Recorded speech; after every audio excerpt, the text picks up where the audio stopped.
Hello, welcome back to Bethel Evangelical Free Church Hanley on YouTube. I'm Pastor Gervais Charmley, and once again we're out in the beautiful Staffordshire Moorlands at the Church of St Leonard, Ipstones. As we see it today, the church dates from between 1787 and 1792, when it was built to replace a smaller, humbler Norman church dating from about 1100.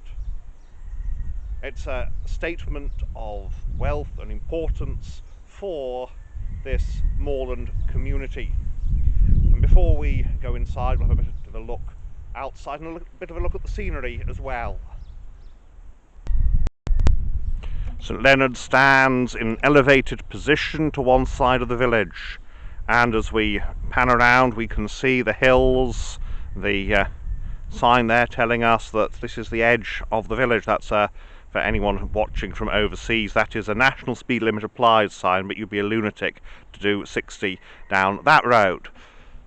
You can see that this is an example of what is called the Gothic Revival. That is a style that adopts the medieval, or certainly medieval, stylistic elements, and the church is surrounded by a substantial graveyard where many of the local folk of old are buried. Here we have Richard Riley, "In patience great he bore the cross."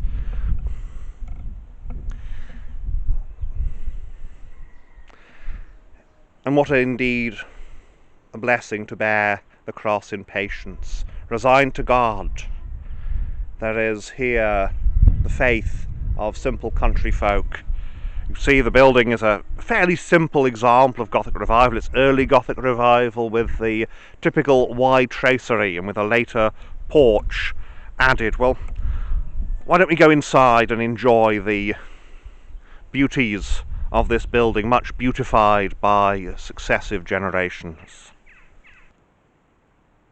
Today St Leonard's belongs to what is known as the High Anglican School. It's a church that reflects the ideas that came through the Oxford movement, through the Cambridge ecclesiological movement, ideas that effectively were that the Church of England, as a branch of the Catholic Church, should reflect something of the medieval beauties. Now, it's a funny thing with this building because this is not a medieval building. Although it is modelled upon medieval buildings, it is designed really as a preaching box. And as we have a look around, we shall see what that means.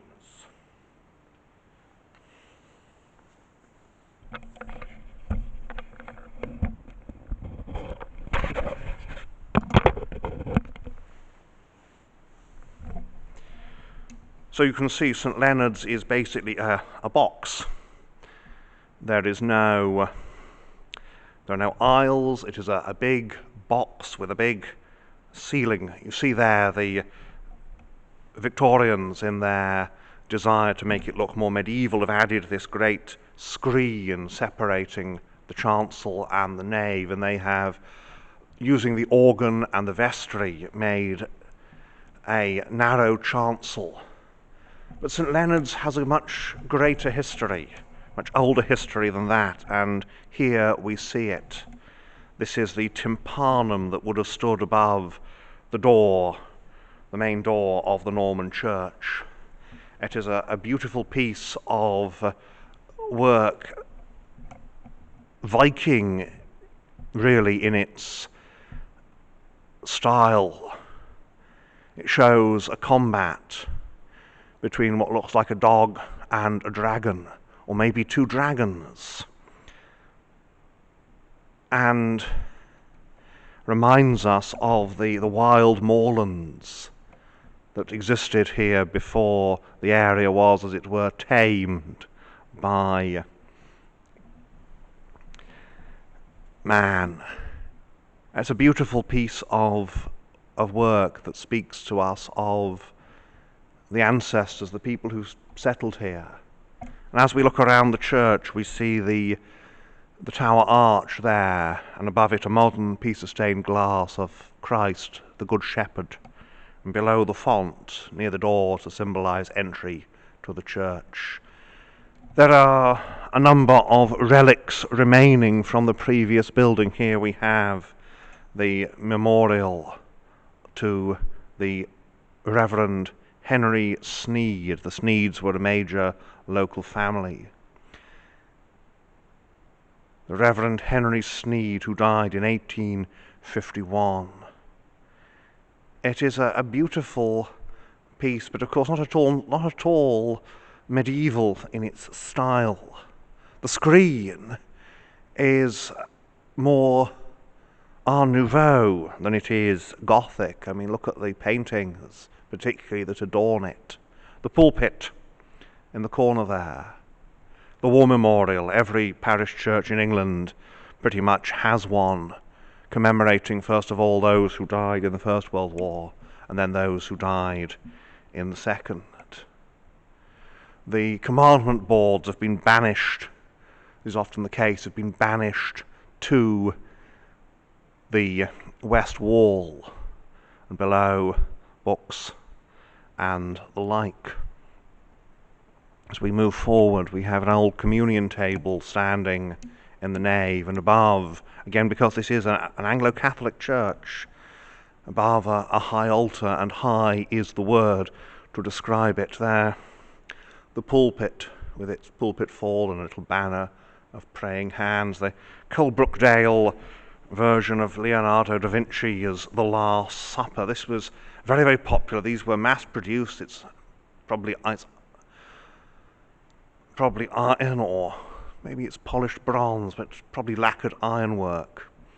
And these were mass-produced. They can be found in churches all over Britain, but particularly in this area, influenced as it is by the Industrial Revolution. And there we are, so different from the little Norman building that stood here before. We proceed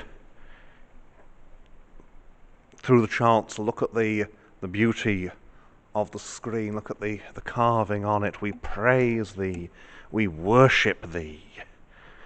The whole building is designed and fitted out, sorry about that, to evoke this sense of worship. Again, the great east window, and there's paintings either side. I'm not sure they'll come out on the video. Very high. They use the Good News Bible, which is a shame, but we're not here to listen to my opinions on Bible versions.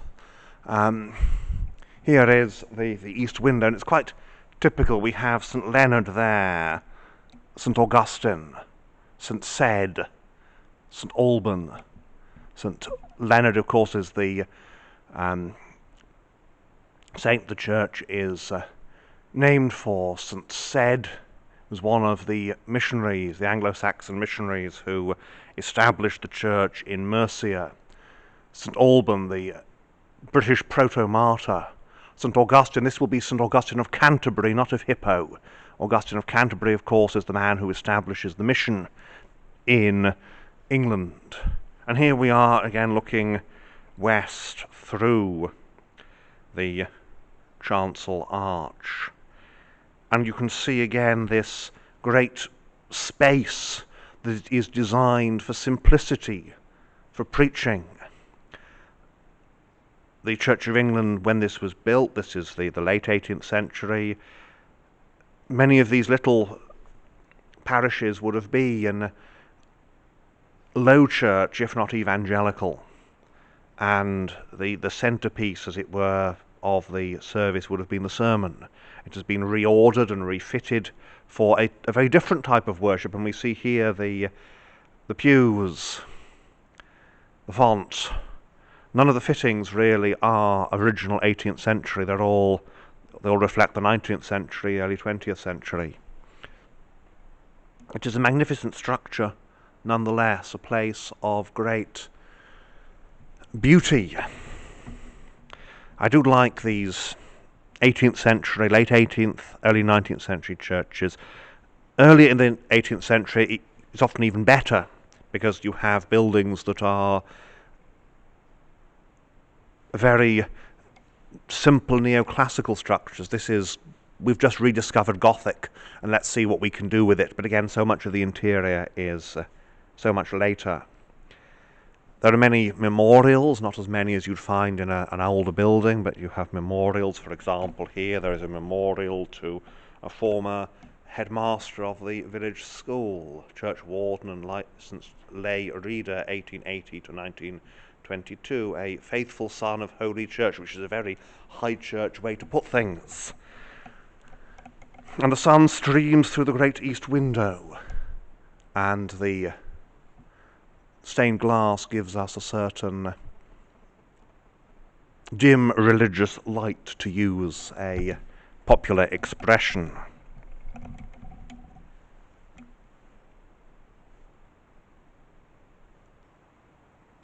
So there you have it, the interior of St Leonard's, Ipstones, a late 18th century church, early Gothic revival, refitted to fit the ideas of the Anglo-Catholic movement of the latter part of the 19th century.